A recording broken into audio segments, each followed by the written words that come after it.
Bienvenidos, mi nombre es Luis Saldívar, estoy a cargo del curso de Teoría del Desarrollo en el Diplomado de Gobernabilidad y Administración Pública de la Escuela de Gobierno y Planificación de la Universidad de las Peruanas. Este video de introducción básicamente es para explicarles un poco de qué se trata este curso y para poder ahondar en la temática del desarrollo con el doctor Agustín de la Torre, que es el director de la escuela y también es expresidente del Centro de Planificación Estratégica del Perú. En todo caso, ¿qué cosa es el desarrollo? ¿Cuáles son los objetivos de este curso? En esta presentación, primero les voy a dar los objetivos del curso, que también lo van a poder encontrar en la guía didáctica que se encuentra en el campus virtual. Los objetivos del curso son, para empezar, conocer las ideas sobre el desarrollo en el debate público contemporáneo, que básicamente es poder que ustedes puedan identificar cuáles son las ideas del desarrollo que están detrás de cada una de las políticas públicas que normalmente están parte del debate. Distinguir cuáles son las visiones del desarrollo entre las visiones del desarrollo basadas en la economía, de los economicistas, y las basadas en el desarrollo humano, que es la posición de que este diplomado está promoviendo. Además, queremos que ustedes puedan distinguir entre el rol del Estado y el rol del mercado en los procesos de desarrollo, entender el enfoque de capacidades en el desarrollo humano, especialmente basado en el trabajo de Amartya Sen, y conocer e interpretar los objetivos del desarrollo del milenio, que justamente acaba de salir un nuevo informe de desarrollo al año 2011 que estaremos discutiendo en este video.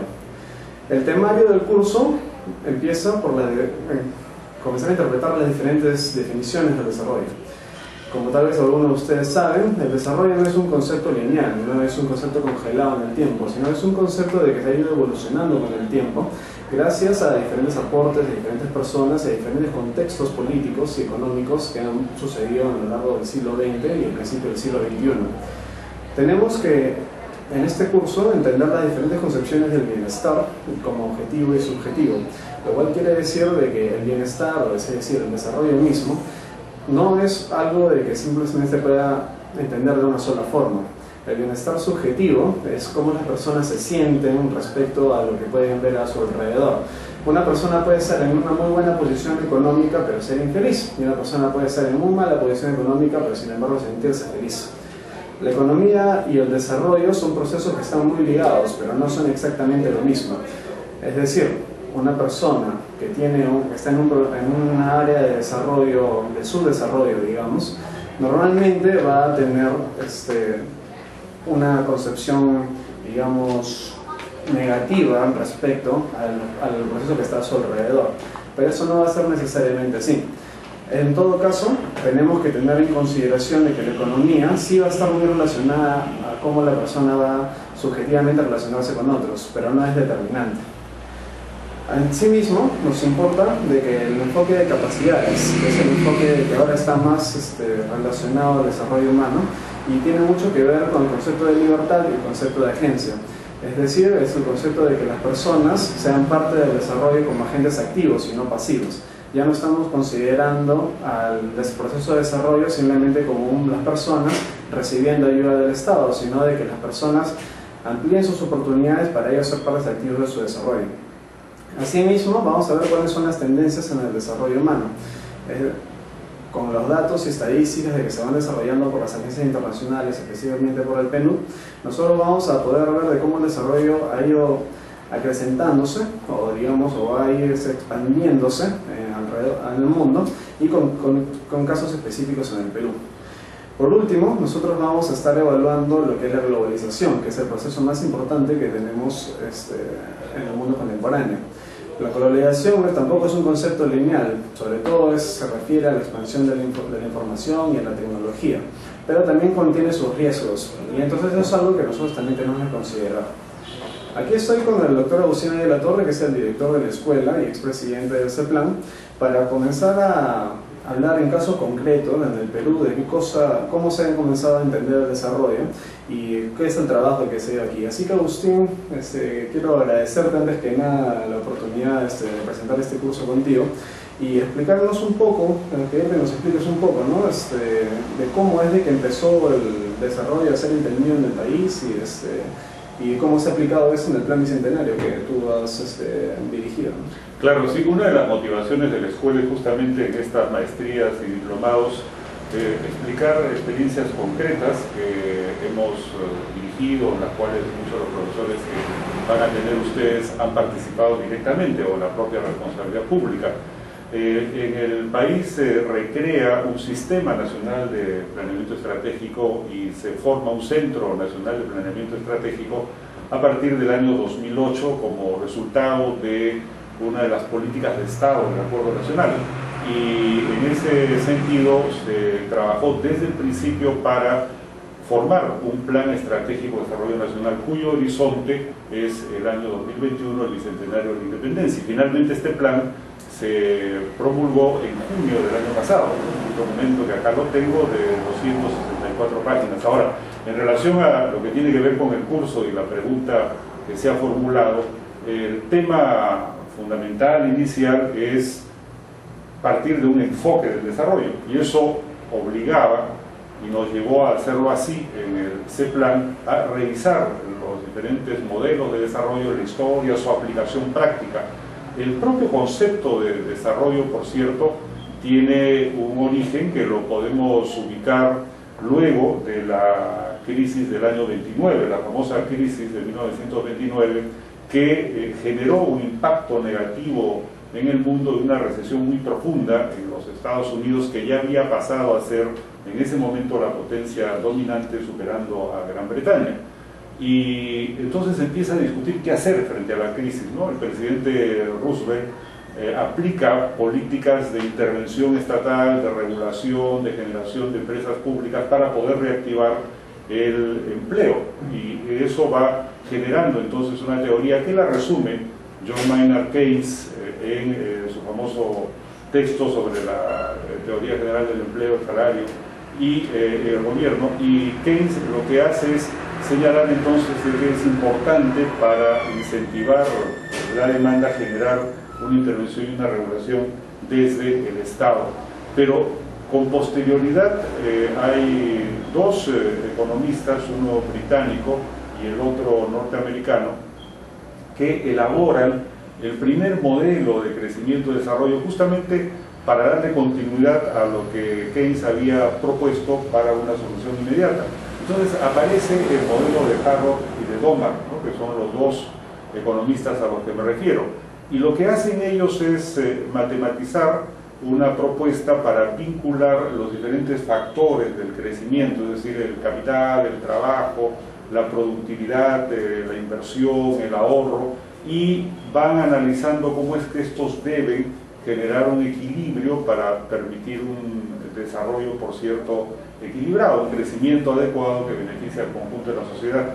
Y se inicia entonces esta discusión sobre el desarrollo, sobre sus modelos y sus propuestas, que ha continuado en el tiempo, ¿no? Y este es uno de los elementos, digamos, que convoca a los economistas, y luego ya crecientemente se ha convertido en una tarea multidisciplinaria, a quienes están interesados en ver cómo las sociedades avanzan y satisfacen necesidades básicas, ¿no? Es por esa época que se comienza a hablar de la teoría de la modernidad, ¿no? Claro, y en el caso, digamos, latinoamericano, hay un avance muy importante, un aporte propio, que es el que se genera a partir de la Comisión Económica para América Latina, que preside Raúl Prebisch, un economista argentino de mucha solera, muy bien preparado, quien propuso para América Latina un modelo de industrialización que tenía como base la idea de ir sustituyendo las importaciones que provenían de los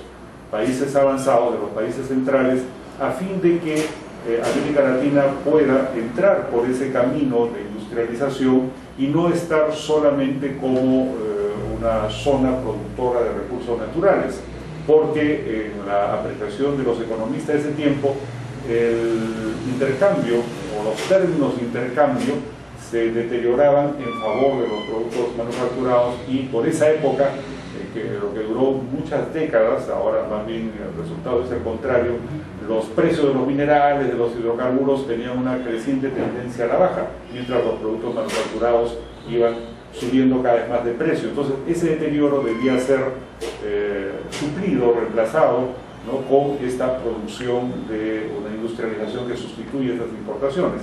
Este modelo de la CEPAL, de la Comisión Económica para América Latina, se mantuvo vigente por lo menos 25 años, ¿no? Y generó lo que se llamó en América Latina el desarrollismo, ¿no? Del cual muchos de nuestros países fueron tributarios y modelos en ello, en particular Brasil, Argentina, México, ¿no? Y nuestro país también intentó desde los años 50 entrar en ese proceso, aunque con dificultades. ¿Por qué crees de que no se logró hacerlo con efectividad? ¿O por qué ese proceso no llegó a tener un mejor desarrollo? Porque creo que se partía de bases distintas, es decir, habían velocidades diferentes, y por otro lado había esta idea de que nuestros países podían alcanzar con relativa rapidez el proceso de industrialización que había llevado, en el caso de los Estados Unidos o de Europa, más de siglo y medio, ¿no? Desde comienzos de la Revolución Industrial. Entonces aquí teníamos países donde no se había producido esa revolución industrial, donde los procesos políticos también eran bastante turbios, por decirlo menos, dictaduras, escaso nivel democrático y poco debate alrededor de las propuestas que se generaban en el manejo de las sociedades. Y por otro lado, todo esto tuvo un primer campanazo de alerta más bien en los años 70, cuando sube de pronto los precios del petróleo y los recursos naturales en ese caso empiezan a ser revalorados, ¿no?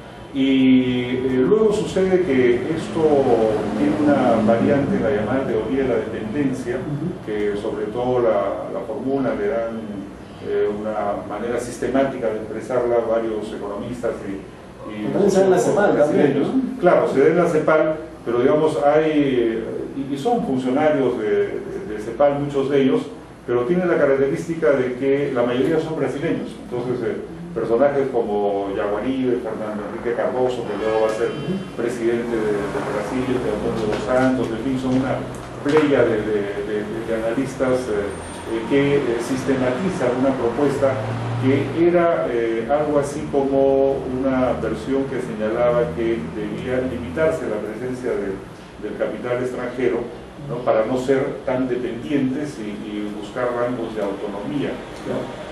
Ahora, ¿eso por qué no funcionó? Porque tenía cierto sentido en el mundo de la Guerra Fría, ¿no? Pero luego, ya en los años 80, empieza una fase intensa de proceso de globalización, de una interdependencia creciente que ya no permite esos ciertos rangos autonómicos que pensaban estos ideólogos, ¿no? Ahora, por otro lado, los norteamericanos impulsan también una idea de desarrollo mediante la Alianza para el Progreso, y la fórmula que había sistematizado un economista de los Estados Unidos, Walt Whitman Rostow, ¿no?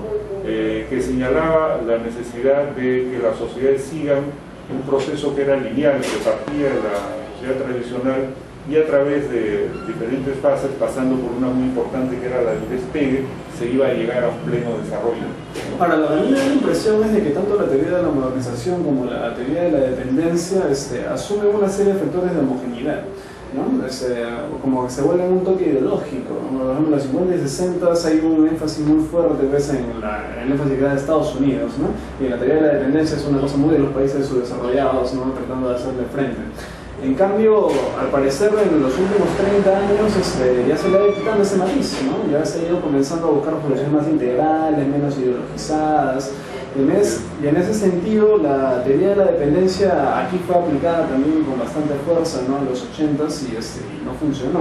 Entonces, lo que llevó a que luego haya digamos, un retroceso, ¿no? En esas teorías a regresar a lo de la modernización. ¿Y qué pasó después? Bueno, claro, pero habría que añadir otro factor que es importante, que existía la competencia entre los dos campos en los cuales se había dividido el mundo después de la Segunda Guerra Mundial. Es decir, existía un campo de influencia soviética con una muy fuerte y absoluta, en la mayoría de los casos, presencia del Estado, dominando la economía y subordinando el mercado a la planificación centralizada. Y existía las diferentes variantes de lo que podríamos llamar un capitalismo democrático. Entonces, también esto era parte de las definiciones y de las discusiones para optar sobre determinados modelos de desarrollo. Entonces, esta discusión sobre la relación entre Estado, mercado, economía, por cierto, era muy fuerte en la época, ¿no? Ahora, ¿qué pasó después? Que proceso de globalización empieza a acentuarse, ¿no? Entonces hay una situación donde la interdependencia entre los países se hace muy fuerte y donde además se verifica que no había que quedarse exclusivamente en las propuestas de corte económico, porque estas dejaban sin atender problemas fundamentales para la sociedad, ¿no es cierto? Y eso fue lo que llevó a una nueva reflexión donde tienen un papel muy importante economistas asiáticos, en particular estudiosos provenientes de la India, de Pakistán, que estaban trabajando en organismos internacionales o eran profesores en universidades europeas, sobre todo en universidades inglesas, y entre ellos uno de los que destaca, por cierto acompañado de todo un equipo, es Amartya Sen, y se empieza a reconceptualizar la idea del desarrollo y vincularla al criterio de lo humano, es decir, que había que incluir todos los aspectos de una dimensión que había sido vista más bien como de carácter instrumental, ¿no? Y no había sido establecida como un concepto básico. Y por eso es que se acuña a principios de los 90 este criterio del desarrollo humano. Y luego Amartya Sen, que es el que ha tenido de alguna manera la vanguardia en este tipo de preocupación, la vanguardia intelectual, el desarrollo del pensamiento más importante, señala que hay que entender el desarrollo desde el punto de vista de un criterio integral, ¿no? Y acaba definiéndolo como sinónimo de libertad, o sea, hay que entender el desarrollo como libertad y a su vez la libertad como el conjunto de condiciones políticas, económicas, sociales, medioambientales, culturales, que permiten la plena expresión de las capacidades humanas. Concepto que a la vez está un tanto relacionado con las 4 libertades de Roosevelt, ¿no? Exactamente, exactamente. El criterio de vincular economía y política, entonces, mediante los conceptos de democracia y libertad, aparece ya como algo que renueva todo el pensamiento y toda la formulación de propuestas sobre el desarrollo, ¿no? Claro. En todo caso, Amartya Sen escribe desarrollo con libertades, habla de la expansión de las capacidades de la persona. ¿Qué cosas se entiende por capacidades? Porque capacidades puede ser un concepto bastante amplio también, ¿no? Entonces yo veo de que es problemático a veces para la ejecución de políticas públicas, que es lo que le debe importar a los estudiantes de este diplomado. ¿Qué cosas se entiende por capacidades, ¿no? Porque lo que a nosotros nos interesa es de que con este curso el alumno pueda tener herramientas para el desarrollo de políticas públicas, ¿no? Entonces, cuando Amartya Sen habla de libertad no va a ser política pública. ¿Cómo se aplica eso a la hora de políticas públicas? ¿Cómo se ha aplicado en el plan bicentenario? Bueno, justamente esa es una de las preocupaciones. ¿Cómo hicimos nosotros una traducción a nuestra realidad, ¿no? Tanto el criterio mismo en general de desarrollo humano, el desarrollo de capacidades, y lo que señalamos es que había que entender entonces determinados ejes que articulen a su vez una serie de objetivos nacionales, de objetivos específicos, de prioridades, de acciones estratégicas, de líneas de política, y que aterricen en metas y en programas para poder llegar a esas metas, ¿no? De manera tal que a esta idea del desarrollo en libertad y en democracia se agrega otra fundamental, que es la igualdad de oportunidades. Y por lo tanto la comprensión de que para que los seres humanos, las personas en una sociedad, puedan desarrollar sus potencialidades, sus capacidades, sus habilidades, tienen que partir de un piso semejante y suficiente para que sus necesidades básicas estén satisfechas y para que además tengan la capacitación para poder desarrollar todas sus posibilidades. Entonces temas como educación, salud, nutrición, se convierten en fundamentales, igual que infraestructura, ¿no? De forma tal que acabar con la pobreza es un objetivo básico para poder hablar de una sociedad cohesionada, porque no se le puede pedir a quien no puede alimentarse bien, a quien no tiene una salud suficientemente atendida, a quien está desnutrido, a quien sufre además un proceso de lesiones neuronales por estar mal alimentado desde su infancia, que desarrolle capacidades suficientes. Estaríamos generando una sociedad de desiguales, ¿no? Entonces, en ese sentido, este concepto de la igualdad se vincula como un elemento básico del ejercicio de la libertad y la aplicación de la democracia. Lo cual también difiere bastante de la posición de que simplemente el crecimiento del PBI es el que va a desarrollar las capacidades de las personas, ¿no? Entonces, ahora vemos de que con el desarrollo de capacidades uno puede tener de que el Estado y el mercado pueden estar dentro de un sistema democrático en el cual se desarrollan las capacidades.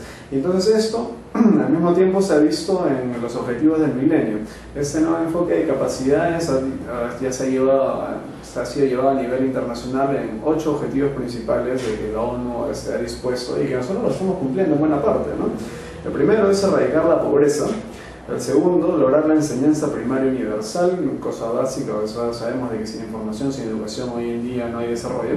Promover la igualdad de género, que es una perspectiva que también ha crecido bastante en las últimas décadas, ¿no? Sobre todo a partir de los 70, ¿no? Que ya se ha comenzado a hablar fuerte el tema de género, ¿no? De reducir las brechas. Reducir la mortalidad infantil, que es un tema que a veces no se habla mucho en las noticias, pero sigue siendo una constante bastante fuerte. Mejorar la salud materna, que es otro tema de que a veces, y se lo digo acá a todos los participantes del diplomado, son temas de que no están en la agenda normalmente, no son temas de Estado, son temas de que aquí estamos impulsando bastante, son temas que están en el plan bicentenario, por ejemplo, pero no son temas de que la noticia se estén revolviendo todo el tiempo, ¿no? Combatir el VIH-Sida, paludismo, entre otras. ¿Por qué tienen los datos de cómo vamos aquí en VIH-Sida? En el paludismo. Sí, yo creo que, digamos, en el caso del VIH-Sida eso está relativamente controlado. Felizmente que ha habido campañas profilácticas, campañas de salud bastante fuertes, porque en algún momento se temió que fuese una especie de pandemia de dimensiones catastróficas, universales, ¿no? Que acabaron un poco menos que con la humanidad. Felizmente que esto se ha ido aislando de alguna forma, se ha ido focalizando, ¿no? Y entiendo que la cifra se mantiene bastante estable, ¿no? Y en el caso del paludismo, de la malaria, ahí sí tenemos problemas porque son enfermedades que ya habíamos erradicado y que reaparecen porque el crecimiento de la población no está lo suficientemente atendido en zonas marginales de nuestro país. Entonces esto ha hecho que vuelvan a aparecer, bueno, enfermedades que ya habían sido superadas. Pero quería referirme al tema de que en el plan bicentenario nosotros establecemos, ¿no? Metas para el año 2021 y, por cierto, hacemos un diagnóstico y de ese diagnóstico hay resultados muy importantes que tienen que ver con los objetivos del milenio, que hemos avanzado de manera significativa en la reducción de la pobreza, ¿no? Del 54% del año 2000 estamos al 2011 en el 28%, y esa es una cifra muy significativa. Y de ese 28%, el 80% se ha reducido en los últimos 5 años, ¿no? Lo cual además nos debe llevar a superar un debate ahí a veces excesivo, ¿no? Entre que una cosa es crecimiento y otra cosa es desarrollo. Finalmente son sinónimos, ¿no? De lo que se trata es que ese crecimiento y ese desarrollo se den en condiciones tales que vayan generando una sociedad cohesionada. ¿Qué significa una sociedad cohesionada? Aquella donde la igualdad de oportunidades va cerrando las brechas de forma tal que tanto la provisión de bienes preferentes públicos, ¿no? Como la propia iniciativa privada no se diferencien abiertamente ni privilegien a quien tiene más recursos, ¿no?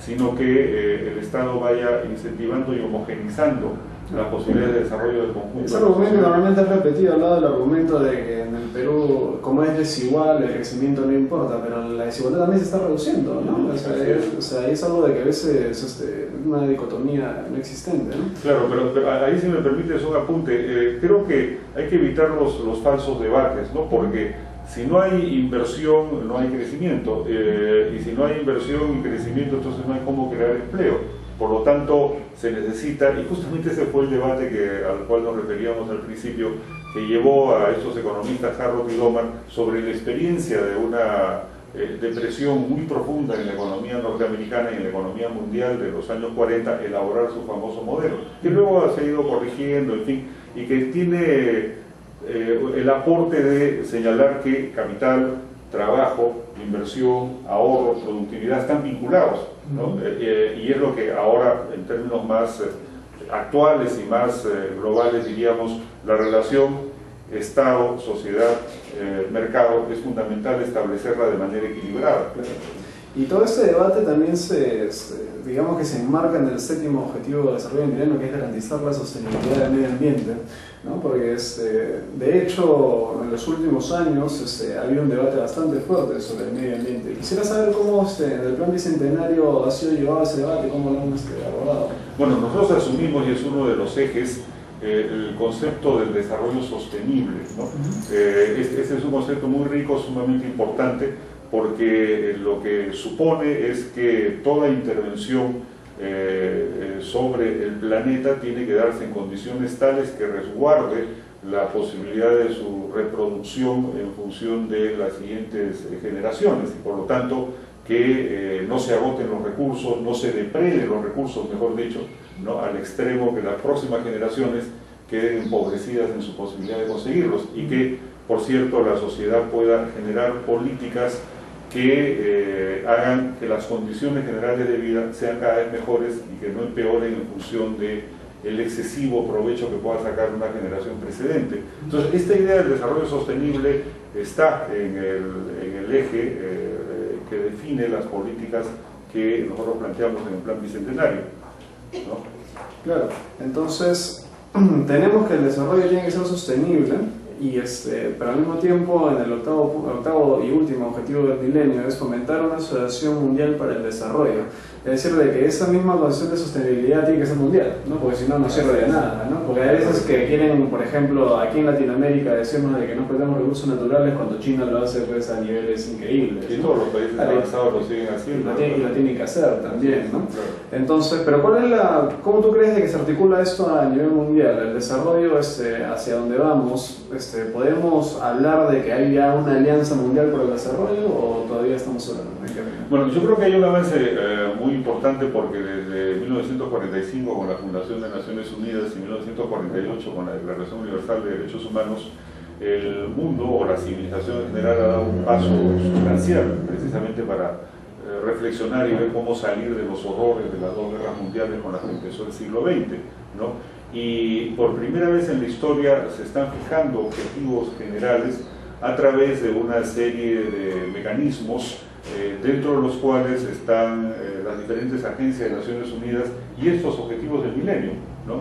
El año 2000 los países que integran las Naciones Unidas, que son prácticamente todos los que están o existen sobre el planeta, aprueban una declaración del milenio, cuyos objetivos son estos 8 que has estado repasando, y donde el primero es esta erradicación de la pobreza extrema, ¿no? Entonces es la primera vez en la historia de la civilización que hay un acuerdo planetario de esta dimensión, ¿no? Y se ha venido avanzando de manera muy significativa, y hay mecanismos, hay instrumentos que Naciones Unidas y todos los países que formamos parte de ella se han comprometido a aplicar y a respetar, y justamente hay en ese sentido un cumplimiento bastante importante de parte del Perú, ¿no? Sobre todo porque finalmente, y quería empatar este análisis, el gran concepto que aporta Amartya Sen desde los años 90 y que adopta el Programa de Naciones Unidas para el Desarrollo es este índice de desarrollo humano, ¿no es cierto? O sea,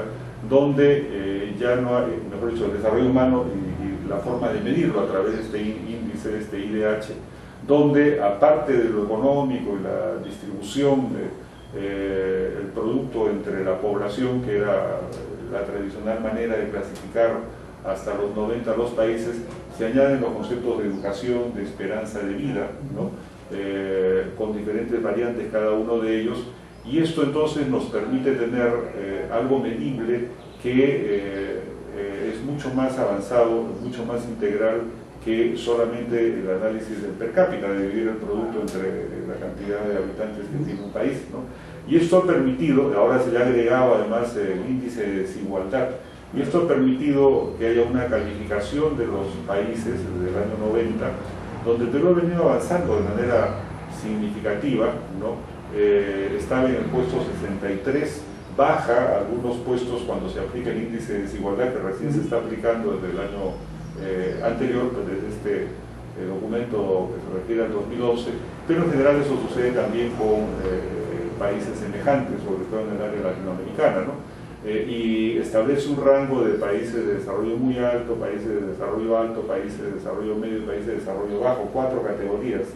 El Perú, a raíz de, bueno, son datos que establece Naciones Unidas, a raíz de que ha superado ya la barrera de los $5.000 de per cápita, ¿no? Ha pasado a un rango de desarrollo alto, y que incluye también, por supuesto, una mayor esperanza de vida y una mejor preparación, o por lo menos una universalización de la educación, ¿no?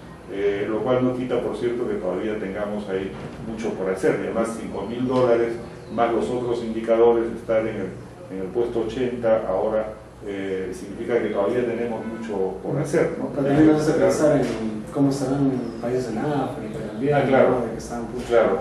Nosotros de alguna manera estamos a mitad de tabla, si se quiere, pero comparativamente en relación a lo que estábamos en los años 90 hemos avanzado significativamente, ¿no? Hemos avanzado en promedio entre 20 y 30 puestos, lo cual de hecho significa que hemos progresado en cifras muy significativas, ¿no? Incluso estamos alcanzando ya la mayor parte de los objetivos del milenio. ¿No? Ya me sorprendí hace un par de años de que habíamos cumplido el objetivo del milenio de cantidad de árboles plantados, ¿no? No fue noticia en ninguna parte, ¿no? Pero aquí en el Perú habíamos plantado tantos árboles como se había planeado, ¿no? Interesante.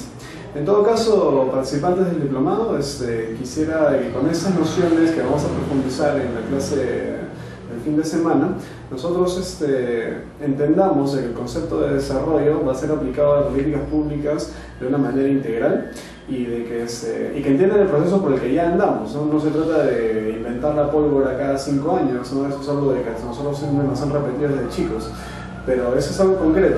Las políticas de Estado son políticas a largo plazo, que están enmarcadas en un contexto internacional y es cosas que tenemos que entender, cosas de que nosotros podemos aplicar nuestra sapiencia y nuestra experiencia profesional en las cosas concretas para el desarrollo de nuestro país.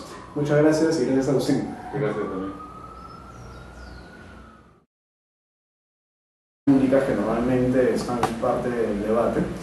Distinguir cuáles son las visiones del desarrollo entre las visiones del desarrollo basadas en la economía, entre las economicistas, y las basadas en el desarrollo humano, que es la posición de que este diplomado está promoviendo.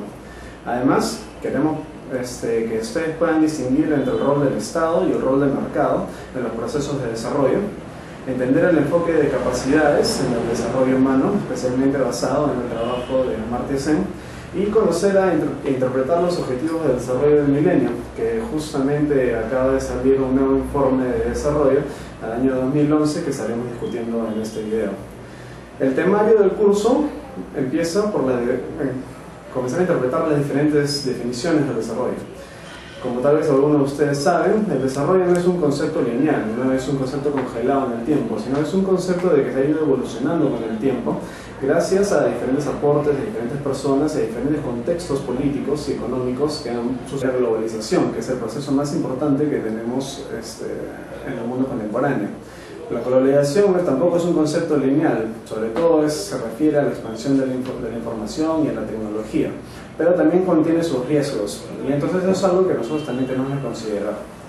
Aquí estoy con el doctor Agustín de la Torre, que es el director de la escuela y expresidente de CEPLAN, para comenzar a hablar en caso concreto en el Perú de cómo se ha comenzado a entender el desarrollo y qué es el trabajo que se dio aquí. Así que Agustín, quiero agradecerte antes que nada la oportunidad de presentar este curso contigo y explicarnos un poco, pedirte que nos expliques un poco, ¿no? De cómo es de que empezó el desarrollo a ser entendido en el país y cómo se ha aplicado eso en el plan bicentenario que tú has dirigido, ¿no? Claro, sí, una de las motivaciones de la escuela es justamente en estas maestrías y diplomados explicar experiencias concretas que hemos... Sí va a estar muy relacionada a cómo la persona va subjetivamente a relacionarse con otros, pero no es determinante.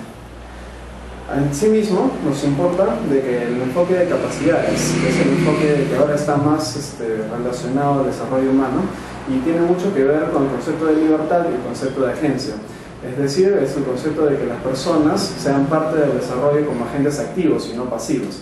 Ya no estamos considerando al proceso de desarrollo simplemente como las personas recibiendo ayuda del Estado, sino de que las personas amplíen sus oportunidades para ellos ser partes activas de su desarrollo.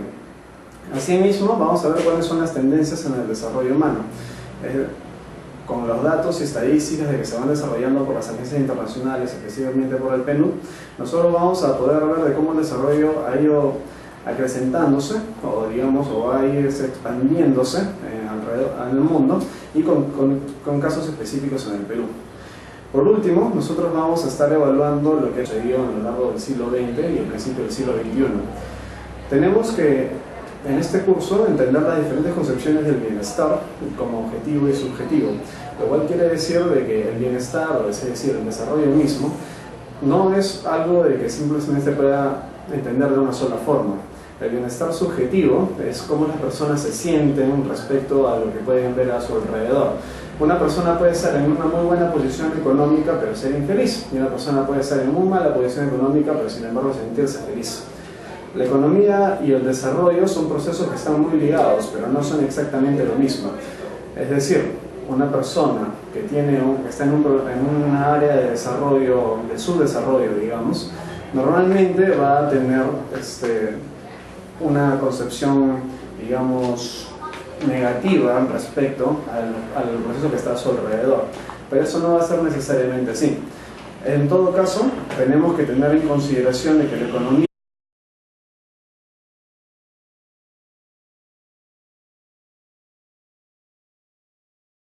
Bienvenidos, mi nombre es Luis Saldívar, estoy a cargo del curso de Teoría del Desarrollo en el Diplomado de Gobernabilidad y Administración Pública de la Escuela de Gobierno y Planificación de la Universidad de las Peruanas. Este video de introducción básicamente es para explicarles un poco de qué se trata este curso y para poder ahondar en la temática del desarrollo con el doctor Agustín de la Torre, que es el director de la escuela y también es expresidente del Centro de Planificación Estratégica del Perú. En todo caso, ¿qué cosa es el desarrollo? ¿Cuáles son los objetivos de este curso? En esta presentación, primero les voy a dar los objetivos del curso, que también lo van a poder encontrar en la guía didáctica que se encuentra en el campus virtual. Los objetivos del curso son, para empezar, conocer las ideas sobre el desarrollo en el debate público contemporáneo, que básicamente es hacer que ustedes puedan identificar cuáles son las ideas del desarrollo que están detrás de cada una de las políticas públicas